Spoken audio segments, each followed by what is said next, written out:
Hello, সবাইকে জানাই ঈদ মোবারক। তো সকাল সকাল ক্যারি ব্যাগ কিনতে বেরোয় পড়লাম। দিদি বলেছিল ক্যারি ব্যাগ কিনতে। তারপর এত যে রোদ কি বলবো, তারপরেও বেরিয়েছিলাম, একটু ঢং করতে করতে একটু ভিডিও করলাম। আর দেখো না, মেহেন্দিটা একটু কালারটা ভালোই হয়েছে, তাই না বলো?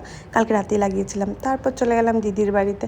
এরপর আমার সকাল সকাল না এত খিদে পেয়ে গেছিলো, তো সকালবেলা সেমাই তো খেতেই হবে। সেমাইটা খুব টেস্টি ছিল, সত্যি ভীষণই টেস্টি ছিল। এই দেখো জেনারেশন মেহেন্দি, মানে বড় মা মানে দিদির মা, দিদি, আলিয়া আর আমি, পুরোটাই একদম একটা জেনারেশন না, 3 জেনারেশন। আর এটা তো স্বর্গসুখ ছিল, কি বলবো। আলিয়ার হাতে ফার্স্ট টাইম আমি এইভাবে খাচ্ছিলাম। তারপরে লিওকে নিয়ে একটু বেরোলাম ঘুরতে। ঈদের দিন বেচারাকে তো একটু ঘুরতে যেতেই হবে। তারপরে যাই হোক, ভাই, এই যে ভাই মোমের পুতুলের মতন হাসলো একটু।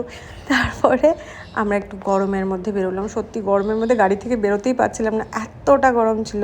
আর লিও সেম। তারপরে দেখো আমার অবস্থা, মানে আমি স্কিন বাঁচানোর জন্য একদম টেডরেস্ট হয়ে গেছিলাম। এসে তো দুপুরবেলা খাওয়া খেলাম। আমি একদমই নর্মাল সিম্পল বুটের ডাল পোলাও আর পাঁপড় ভাজা আর পটল ভাজা ছিল, খেলাম। আর ভাই তো একদম মাটন দিয়ে কোগ্রাস গিললো।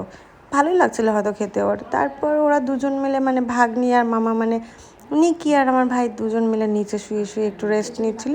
এইভাবেই চললো আজকের ঈদের দুপুরবেলাটা। নেক্সট দেখা হবে আবার অন্য কোনো ভিডিওতে। বাই।